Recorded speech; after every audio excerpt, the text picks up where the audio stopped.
Welcome to the second episode of the podcast I Don't Know Anything. My name is Emma, and in this podcast, I will explore world issues that I don't know anything about. I hope by inviting young people from these countries, you can understand the news a little bit better.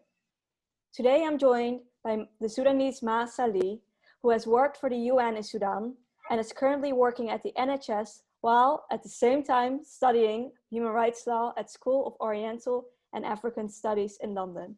But more importantly, he's a fantastic baker, and he's also a director at the theater company Displace Yourself. You should really check that out.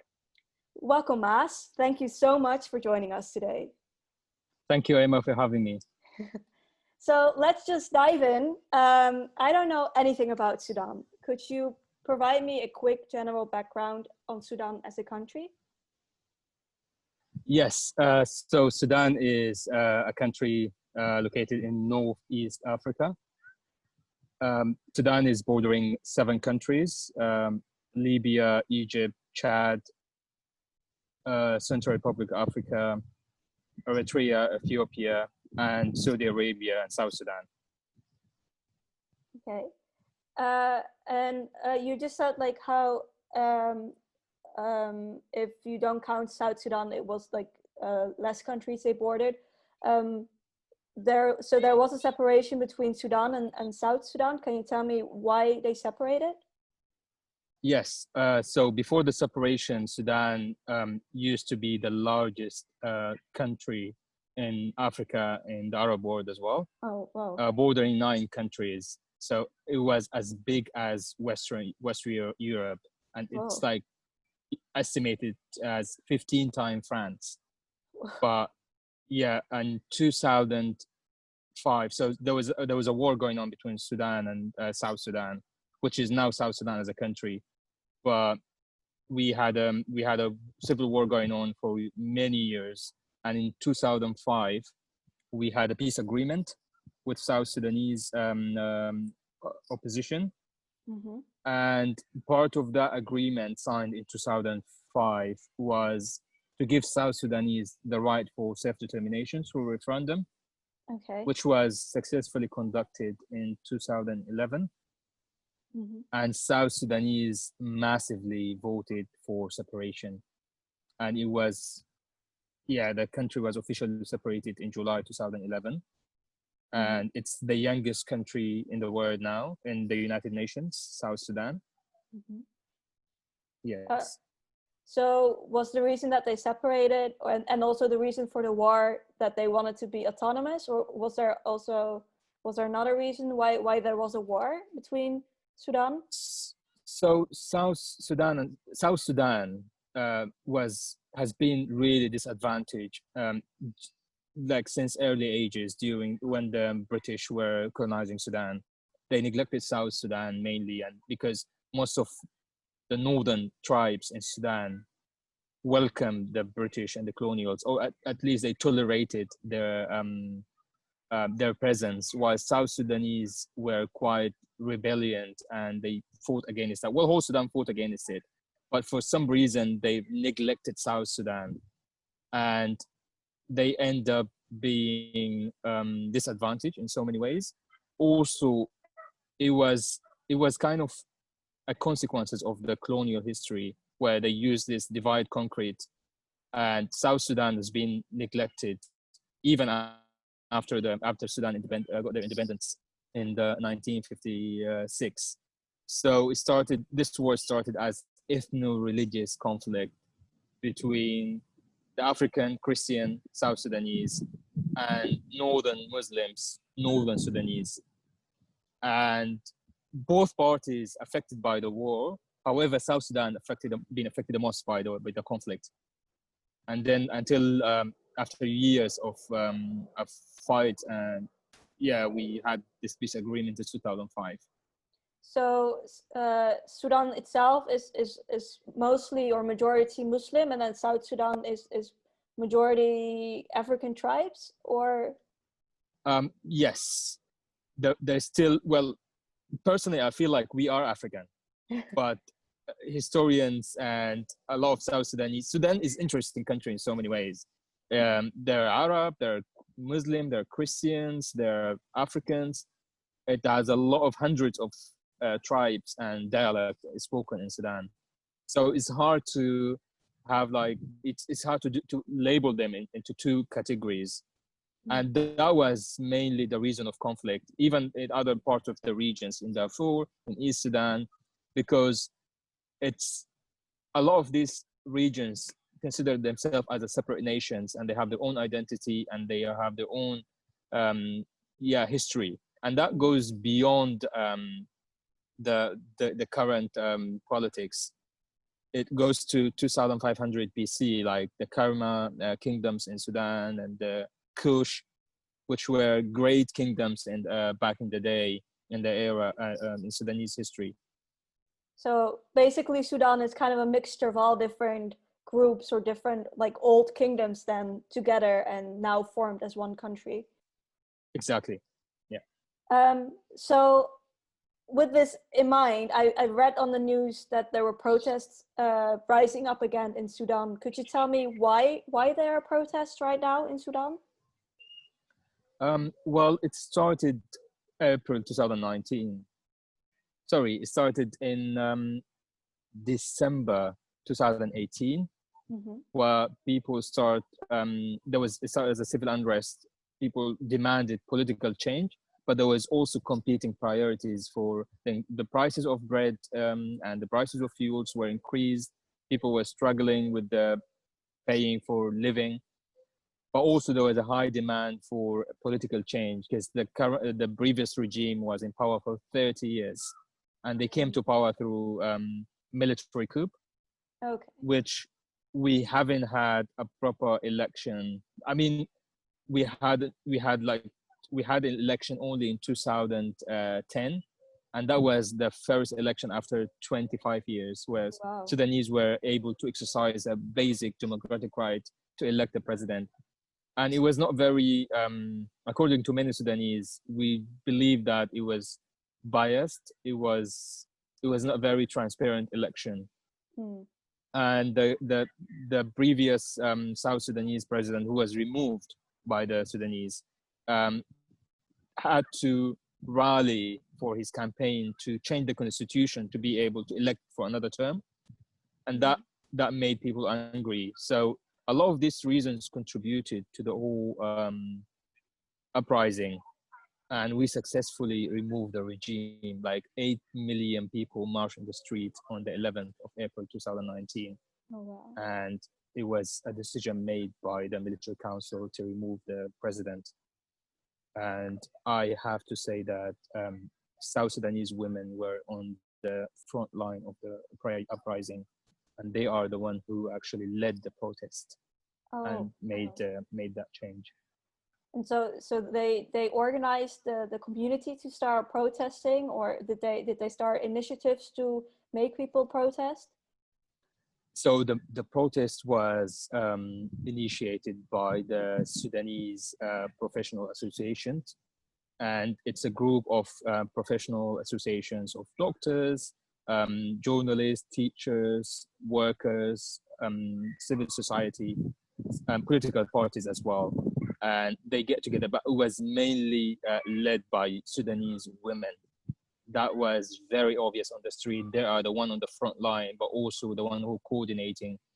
And we had this very, very interesting way of protesting, where we organized ourselves into neighborhood groups. So every single neighborhood had a small committee that they get themselves together. They spread information, especially when the internet was shut down in the country, and people had to find very primitive ways to communicate, to spread the messages and organize themselves. So but it was clearly that Sudanese women were on the front line of the protest, organizing and marching on the streets. And what you just said, there was an internet breakdown, or how you call it, there was no internet for a moment. When was this? For Yes. what reason? So that was during the uprising, where the previous regime had they shut down the internet in the country for a couple of months until, because people used to use the internet to spread messages and like get to know what's happening and document as well. It was really important for civilian led monitoring activities for human rights and also for any violations against peaceful protesters.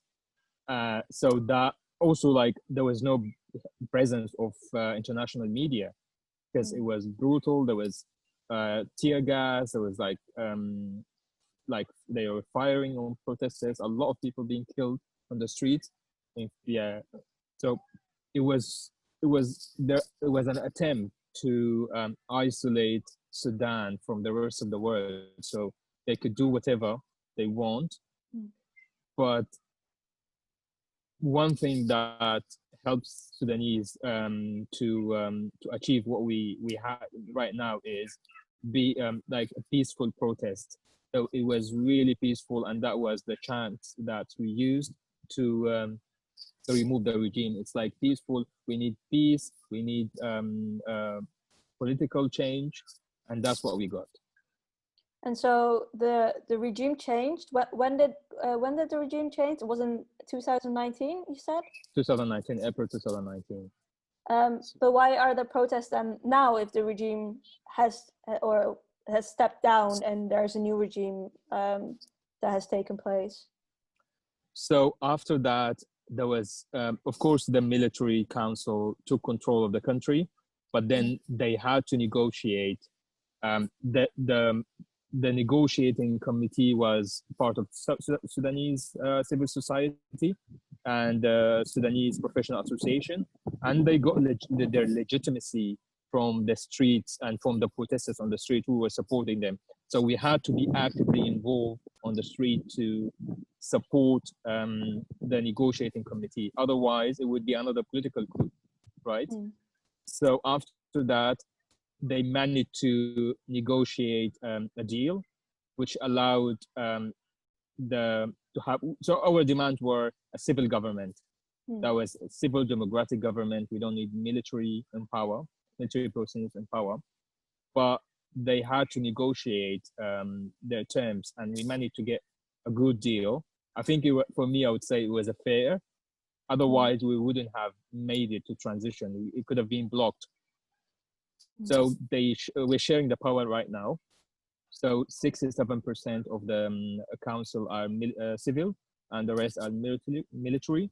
The prime minister appointed by the protesters or by the committee that led the protest, and so we had a technocrat government where it's mainly qualified Sudanese personnel who were managing the country for 3 years, and they prioritized the very first 6 months for negotiating and signing peace agreement with other armed opposition parties in the country, because there is other regions who are still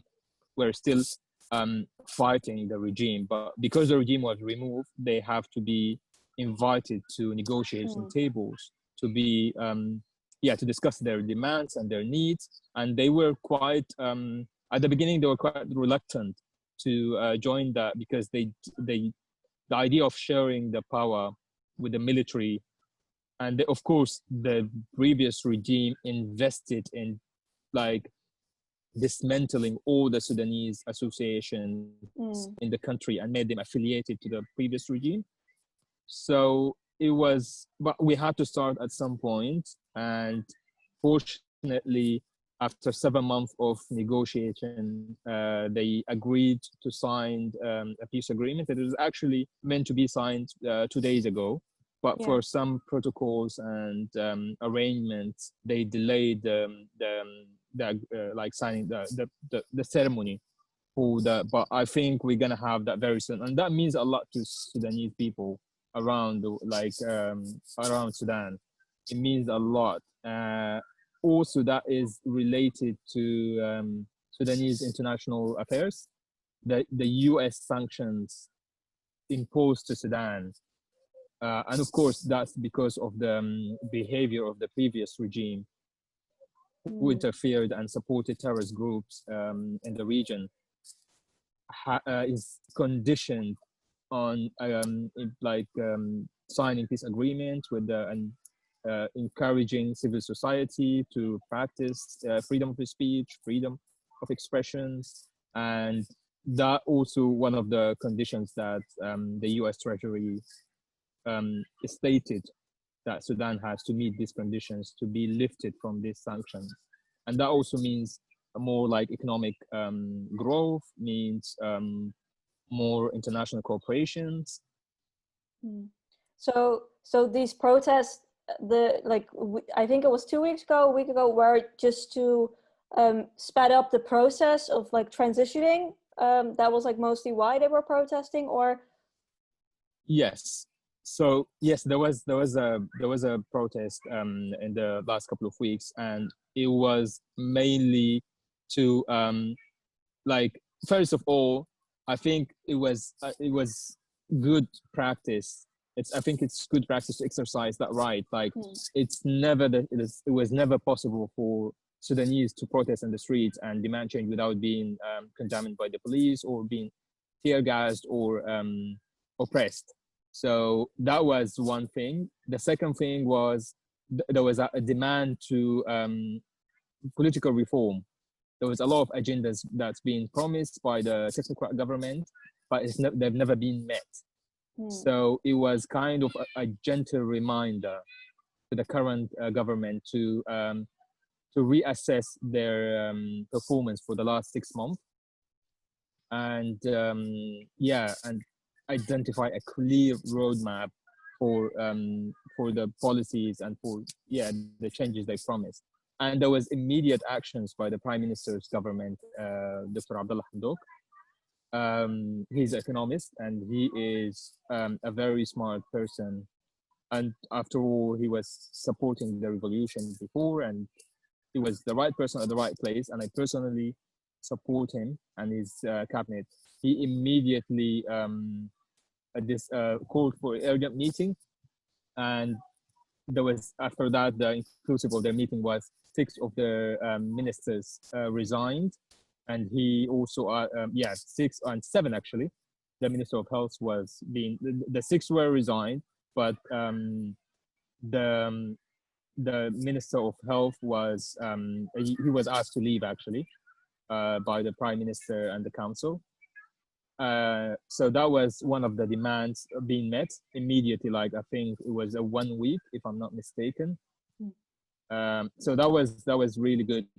That was a good outcome. And I think just the idea of having the right to protest and demand changes is a very civil, very very good practice that should be guarded and should be promoted. So these protests the past weeks weren't necessarily anything negative. They were just maybe a positive sign of just asking for making sure that the transition would be as good as possible. It wasn't really anything negative.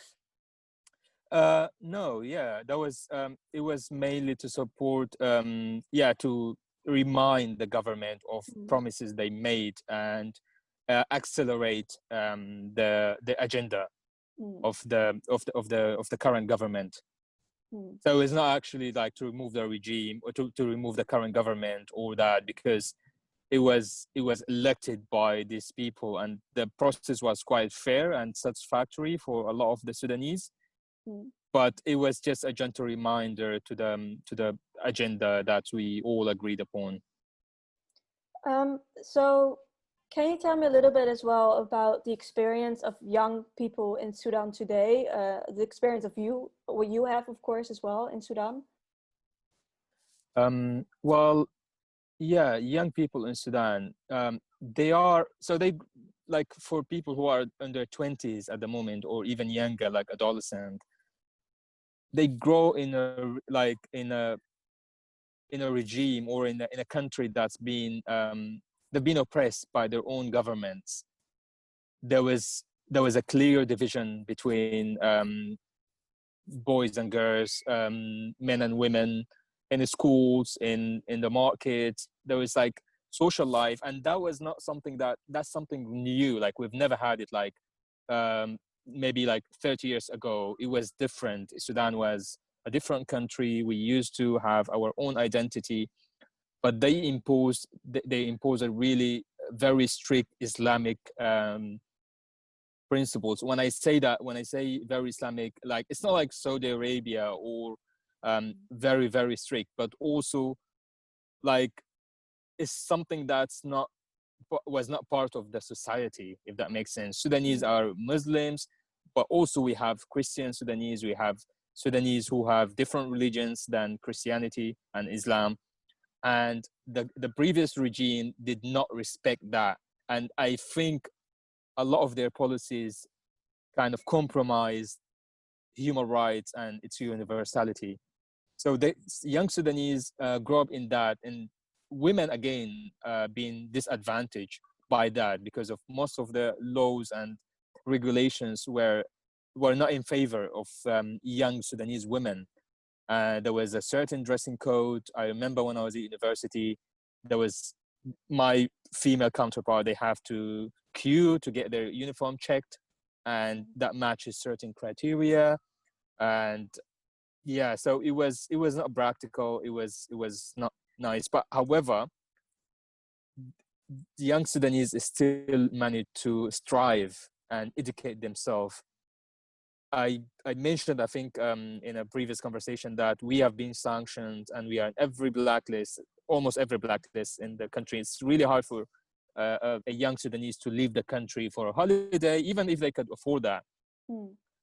But they kind of compensated that by acquiring knowledge about other nations.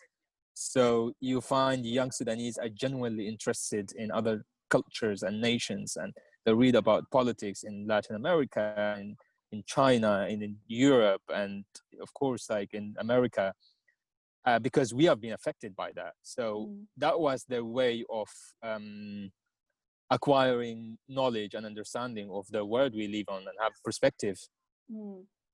So I imagine as well that with these sanctions, the economy of Sudan must have been hit pretty hard, and unemployment must have risen as well, especially for young people. Yes, actually, the economy suffered a lot because of the sanctions imposed in the 90s, but also after Sudan signed officially, South Sudan officially separated, Sudan lost over 40% of their resources with that, and after that, it became extremely hard to provide essentials. So that was the most disadvantage or lost, let's say, affected Sudanese economy in the last let's say 10 years. But of course, the sanctions had a major impact over time into the growth. Like, for example, we were not allowed to, we don't have like a Visa card system. So you cannot make international transaction to Sudan. You cannot, there is also kind of certificate and exams that, so that young Sudanese professionals, they cannot get these exams because we have been sanctioned. Like doctors cannot have these exams in Sudan. They have to afford to travel to another country to be able to get this, to sign up for this certificate or exams.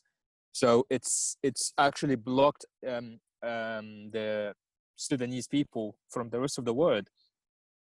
And also, like we're extremely disadvantaged by that. And I think that's the main reason that why sanctions are not effective.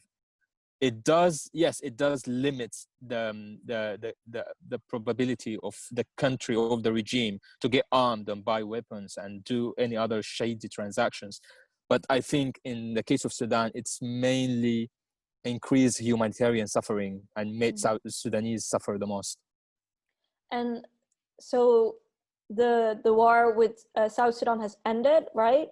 Is it peaceful again in Sudan as well to be everywhere, or are there still areas that are still fighting or are still unsafe?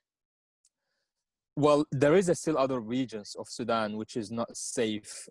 It's still like you can see there is a fighting going on, and that's mainly, or at least like the current government, they don't have a full access to these areas because they are controlled by certain armed opposition parties, and this kind of negotiations happening right now must end all of that chaos and all of that conflicts, because it doesn't make sense now. The previous regime has gone.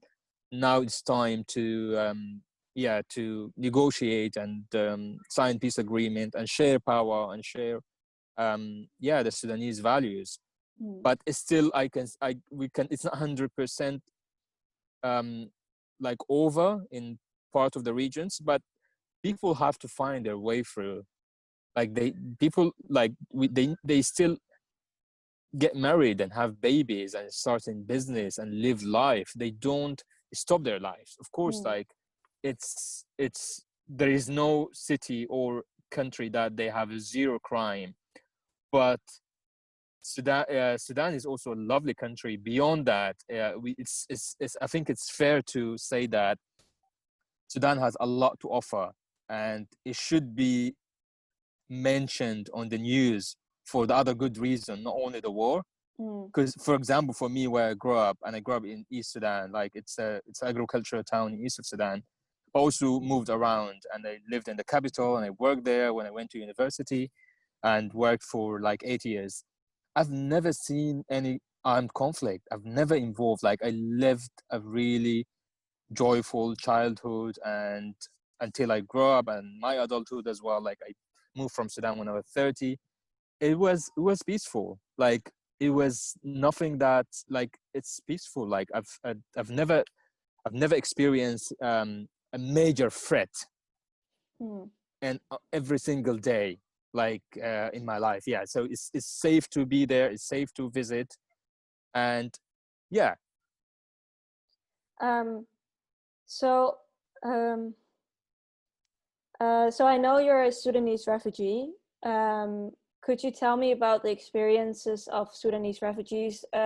I suppose as well, from what you told me now, that people are, the Sudanese refugees are mostly probably political refugees because of the regime that was in place, or at least that's what I would guess then from what I've heard now. Yes, I think it's fair to say that the absolute majority of Sudanese refugees and South Sudanese refugees, of course, they're mainly sought asylum based on political reasons.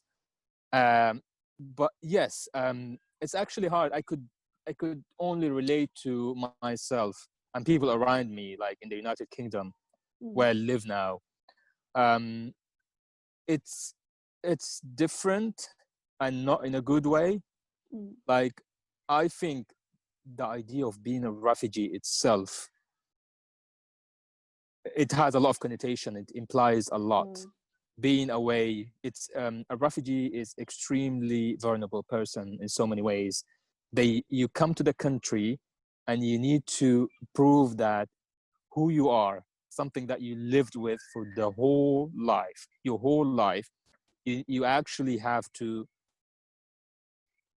actively invest in convincing the authorities or the hosting country or who you are and where you came from, and things that you took for granted for your whole life, your name, your date of birth, your family, and all of that. And a lot of people get challenged. So I think starting from that, my experience is really different than other Sudanese refugees that I've met. And I was advantaged for so many reasons, because of my background, because of my education, and my journey as well. It was not as horrible as so many other people. So I'm really grateful for that. But a lot of people who I've met, who, like from Sudan, suffered a lot during the journey to reach to come to the UK or Europe in general, and also the journey, the asylum journey. It's really, really emotional journey in so many ways, and you're never the same. You're never the same person you used to before. So yeah, especially in the UK, I think, Emma, you might be familiar with the hostility that created by the current government, and it's actually intentional. Like when you contact the government, they actually assume that everything you say is wrong. They try to make it like hard for you to live in the UK. So a lot of people don't come, and we do have ties to the United Kingdoms.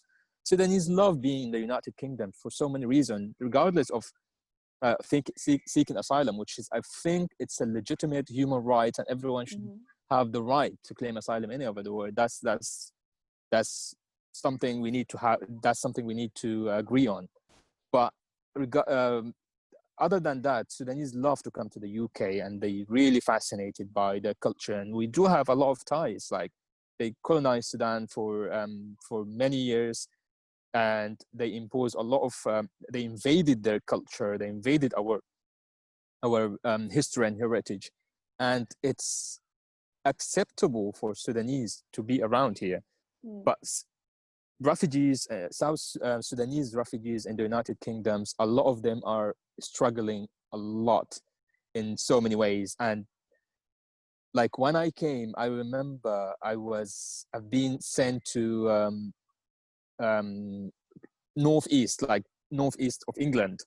And it's really, really interesting area to be. I love it. It's like my home now. Like whenever I introduce myself, I'm from the north. And it's really lovely place, and the people were really welcome. But my concerns is the government. I'm not talking about the British or the British people, who a lot of them are really welcoming. They open the doors, they open their homes, and they try to. And you can see the guilt. You can see the guilt, like what is the government, because they read. And I remember one of my friends. She told me, being close to asylum seekers and refugees allowed me to learn a lot about my country and what they did and what they're doing.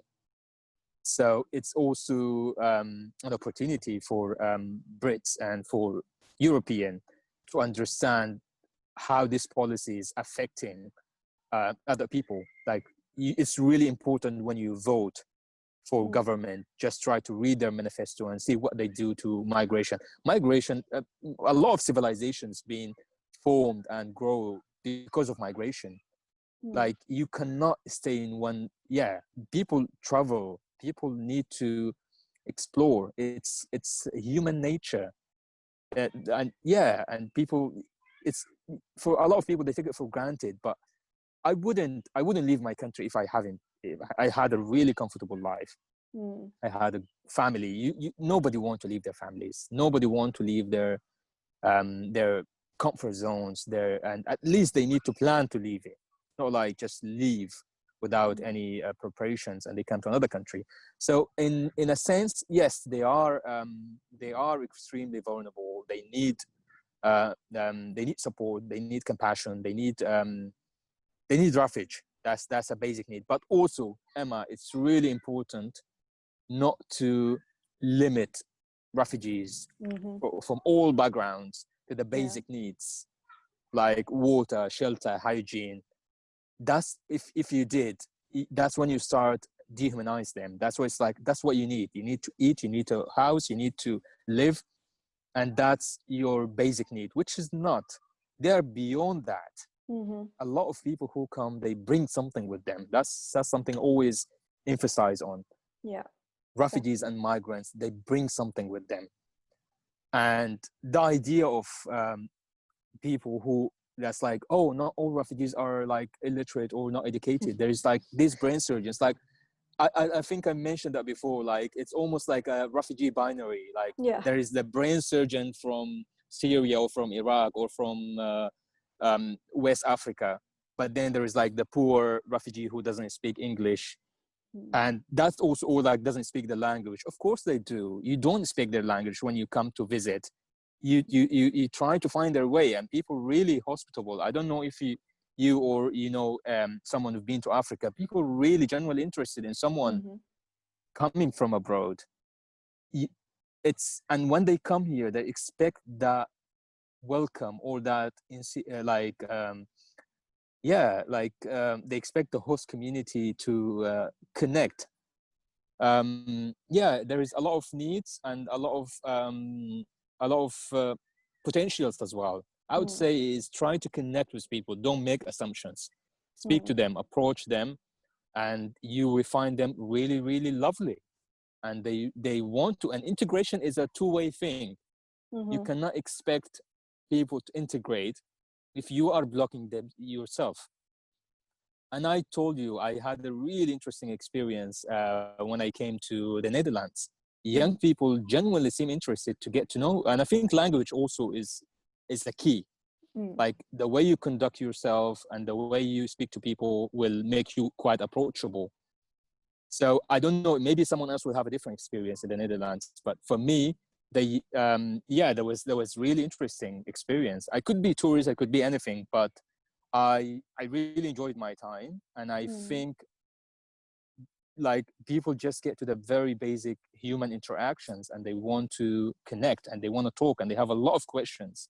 Sometimes they get annoying because they get to ask about anything, and they enter, I want to touch your hair and I want to do this. Like, no, just don't do that. Yeah. But speak and take it from there, and you end up having a nice conversation, perhaps friendship.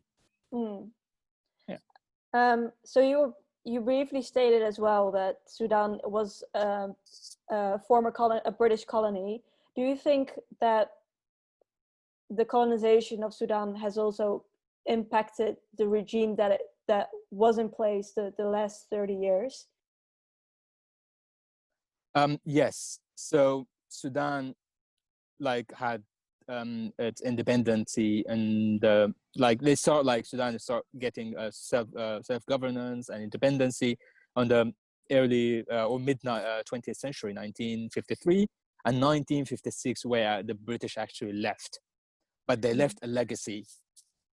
Like as much as the diversity in Sudan could have been celebrated and promoted, I think the British or the colonial system successfully managed to divide Sudanese into group, and that's what led to the big fight between regions, but also between tribes.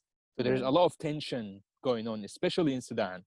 And I'm really interested in South Sudan, mm, South Sudan transition, which is they've never made it.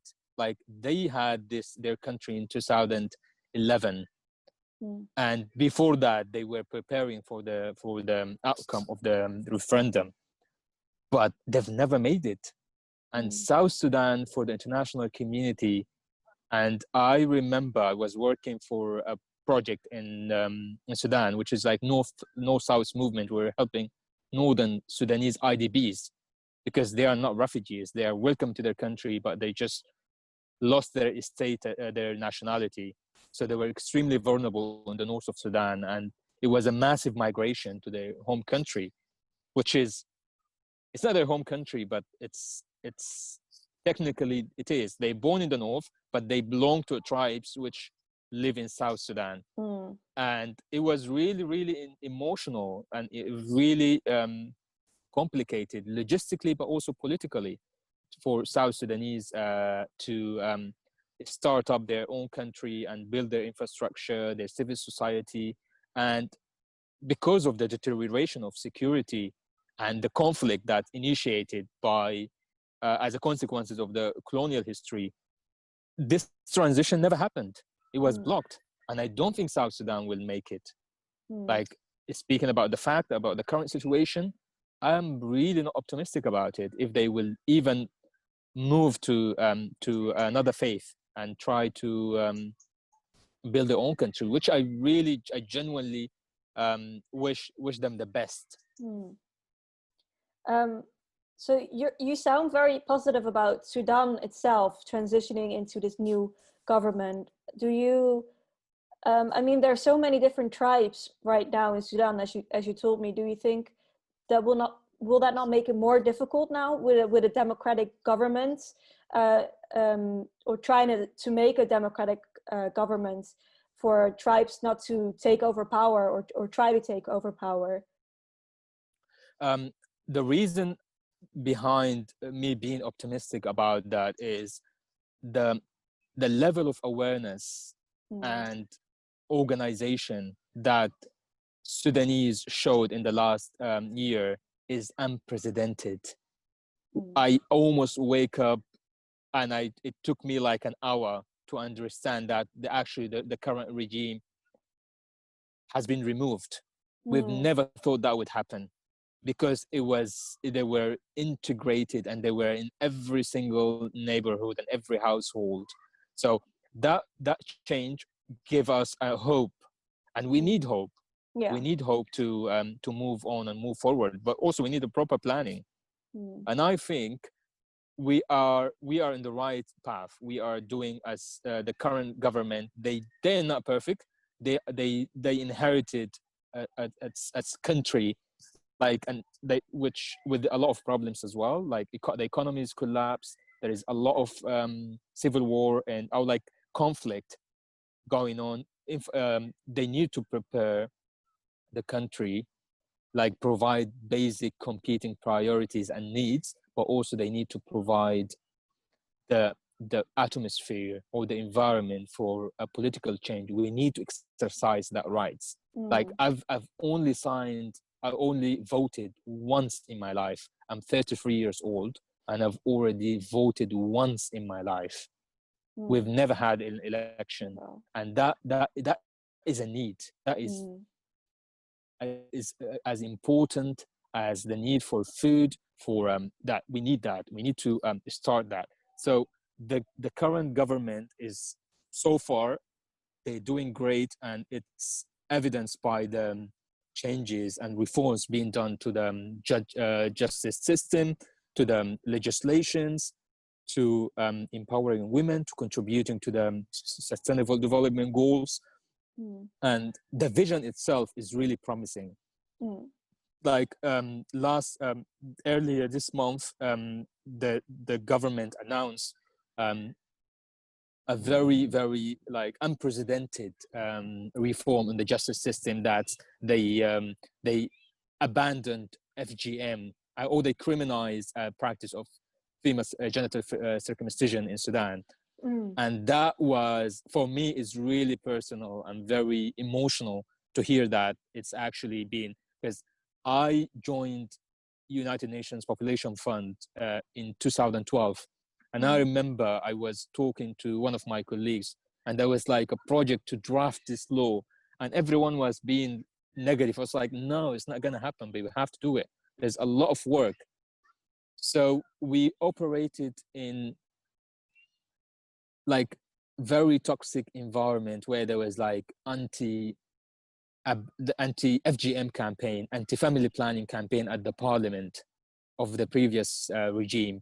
There was like member of parliaments who were against abandoning of FGM, or or like they practicing that. There was sort of gynecologists and doctors who, like, their job is to protect people. They actually practice, gynecologists who practice female circumcision in a high standard clinics. So it was almost impossible. Like, I work in a project funded by the UK Divid, and it was meant to be for 15 years, just sensitizing authorities, communities to abandon FGM. And we were using very sensitive language, not even stop FGM or abandon FGM or don't do it. It was just like Salima. Salima means like healthy. Salima, da'uha tanmu Salima in Arabic, which is like, let her be healthy. And it was just like messages everywhere to, and that was planned to be for 15 years. And after 15 years, people will be ready to have that conversation as a government, but also as a conservative society, to have that conversations like stop FGM. And the current government, within 6 months or less, they drafted and approved and a bill and a law that criminalized FGM, and that was a huge success. And also other success stories that it's been like in the international affairs and in other parts of the government. So when you evaluate the overall performance of the current government and what is important, yes, change is a process. The economy needs a lot of time and need a lot of resources, and especially time to to get better, but the immediate actions and progress made so far, I find it personally quite satisfactory, and that's why I'm quite optimistic about that. We need to avail that spaces for young people, for freedom of speech, laws that protect human dignity, human rights, and humanitarian, like human dignity. That is the most important for now. So, well, we need to check these for the future that Sudan is on its right track. We need to make sure that, just to summarize what you were saying, we need to make sure there will be elections again, and that they are fair elections, I think. Also, the economy needs to be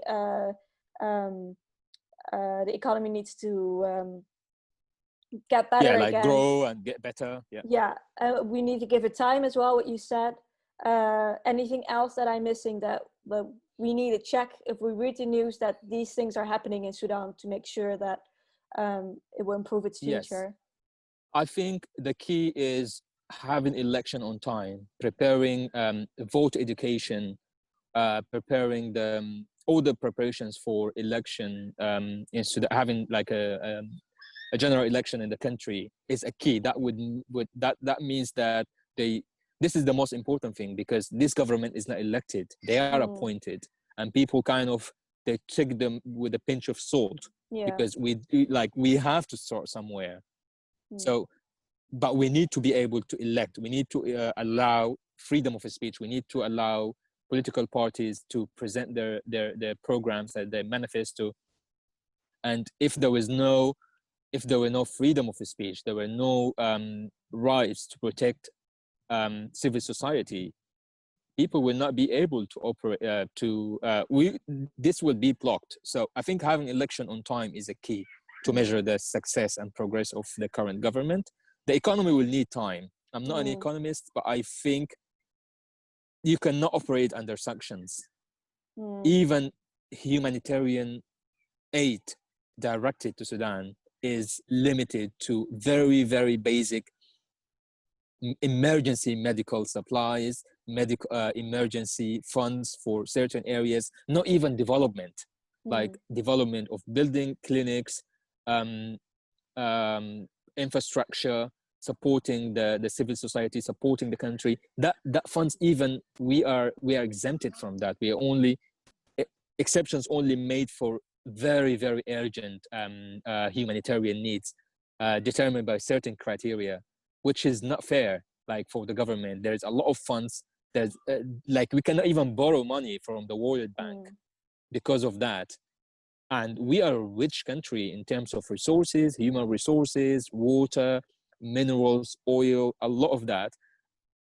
Let me just give you a small example. The Sudanese Airlines, we only have one airplane. We lost our whole fleet because it's not able for Sudanese to buy spare parts because of the sanctions. So it was not even like possible to generate export like goods and services and cooperate and just have a partnership with other nations and countries and make transactions, which is the way to operate any small business, let alone a whole country as big as Sudan. So that would need time. Economy will need time, but I think, But it looks like the sanctions will probably be lifted when a new government, democratic government, will be in place. Do you think they will be lifted then? Hopefully before that, because the last conversation, there was a promising conversation with the U.S. Government, the current administration, that they agreed to lift the sanctions if the current government agreed on certain points. Part of it was like signing peace agreement with the other political parties, and also there was like a reparation for like a crime being committed by the previous regime. and that's according to international law, or according to, yeah, it's a corporate responsibility. Even the regime was being removed, but the country will not be exempted. So the victims of these crimes has to be compensated for their losses. And the previous regime was supporting certain terrorist groups that they were responsible of certain attacks. Yeah, and that was one of the reasons. And they made a progress. And again, the current administration, the current Sudanese administration, are working hard to negotiate with the victims, with the families of the victims, to reach an agreement. And if all these conditions being met, hopefully the sanctions will be lifted, and then they will be able to improve the economy, and borrow money and make transactions, and engage. So is there anything the listeners can do, and like I as well can do, to make sure that Sudan, to help Sudan in getting better? Yes, there's a lot to be done actually. I think this is this is a key. Like, information is a key. Make your mind, try to understand about Sudan, read about Sudan, and listen also to other like independent news agencies and podcasts and blogs. Talk to Sudanese. That's when you get to know what's happening in the country. When you make your mind, try to find reliable sources for information, read about the country, then you will get to understand the situation. In terms of support can be provided, I think generally there was a time that sharing information about what's happening in Sudan was very important, to raise a flag and tell the world what's happening in this country. I would genuinely want people to talk about, like, spread things about Sudan, like good things about Sudan, other than the conflict and the war that's in the news. Like, it's tempting when you reflect certain ideas about Sudan and contribute to the stereotype of a country is suffering from war and all of that. Part of that is true, but we are also lovely people. We have a lot of tradition, a lot of history, a lot of interesting culture. Get to educate yourself, educate your friends, your families about Sudan and about Sudanese. That is the key. It's really like we have more to offer beyond what is shared on the current news agencies. So read about that, support your local Sudanese diaspora communities association. I'm sure there is a lot in, I know, in fact, in England, Sudanese get to organize themselves into small groups and associations, support them, get to participate in their events, and simply integrate. Do you have any websites or Instagram accounts or things that you would recommend to follow to get all this news and to read all these things? There is a lot of social media groups and pages that mainly I on the top of my head, the thing is they're all in Arabic, but I normally share a lot of the independent that I think I agree with their views on my page. So if you followed me, you will be able to get like insight into independent, reliable sources of information about Sudan on social media. There is a news an agency. It's like a Facebook channel called Azul. Okay. But it's in Arabic. They're quite on the top, and they on their games, and they know what's happening in the country, and they quite independent. They have a good reputation. There is another one in English. I'm happy to send it to you later. I don't recall the name right now. But basically, if you have a Sudanese friend, make sure you have one Sudanese friend in your Facebook group or your Instagram. Or you will otherwise, get to know, because for our listeners, become friends with Maaz, I would say, if you don't know a Sudanese person in your life. I would love to be your friends, and I would love to, You can find Maaz on Twitter at Maaz Idris. So you can definitely follow him there if you would like to see the articles he shares that he thinks are important to read upon. I want to thank Maaz so much for joining us today. This really has been interesting, especially to learn about Sudan and also to learn about the positivity, I think, as well. I think that was really the message that you gave us, that there is a lot of positive things to look out for instead of only negative what we see in the news. So thank you. I hope you as listener also agreed with this and found it as interesting as I did. I will also post other links that Maaz talked about and what he will also give me afterwards on our Instagram account, so you can check those at I Don't Know Anything podcast. Thank you for listening, and I hope you tune in next week. Have a great day. Thank you so much, Emma. Thank you for availing this space for me and for other people to learn about the world, the beautiful world we live in, and to broaden our perspective and understanding and promote this international friendship. Thank you so much.